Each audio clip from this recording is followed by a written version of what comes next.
அஸ்ஸலாமு அலைக்கும். Wednesday afternoon நாங்க தரங்கம்பாடி போயிருந்தோம். ரொம்ப வருஷத்துக்கு அப்புறம் நான் இப்ப தான் நான் தரங்கம்பாடி போறேன். கிட்டத்தட்ட ஒரு 15 இயர்ஸ் இருக்கும். நான் சின்ன வயசுல பார்த்த மாதிரியே இருக்கு. எக்ஸெப்ட் பீச் மட்டும் இந்த கல்லுலாம் போட்டிருக்காங்க. அதுக்கப்புறம் அ வியூஸ் பார்க்கறதுக்கு சீட்டர்ஸ்லாம் போட்டிருக்காங்க. அமேசிங்கா இருந்துச்சு. காரைக்கால் பீச்சை விட தரங்கம்பாடி பீச் ரொம்ப சூப்பரா இருந்துச்சு. அதுக்கப்புறம் இந்த பீச் ஹவுஸ் நான் சின்ன வயசுல பார்த்தது அப்படியே இருக்குங்க. நல்லா மெயின்டெயின் பண்றாங்க. நெறைய ஃபிலிம்ஸ்லலாம் இந்த பீச் ஹவுஸ் வந்திருக்கும். இப்போ ரீசென்ட் டைமில கூட பிரின்ஸ் படத்துலலாம் இங்கே தான் ஷூட் பண்ணியிருக்காங்க. ரொம்ப சூப்பரா இருந்துச்சு. அதுக்கப்புறம் இந்த வீடு எல்லாமே நான் சின்ன வயசுல எதுவுமே மாறல. அப்படியே இருக்கு. எனக்கே ரொம்ப ஆச்சரியமா இருக்கு. என்னம்மா நான் சின்ன வயசுல பார்த்தது மாதிரியே இருக்கே! அப்படின்னு தான் நான் சொல்லிட்டே வந்தேன்.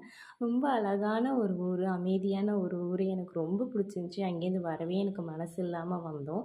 அதுக்கப்புறம் ஒரு வழியா நாங்க வீட்டுக்கு ரிட்டர்ன் ஆகும்போது நர்சரி 2 செடி வாங்கிட்டு அப்படியே நாங்க வீட்டுக்கு கிளம்பிட்டோம்.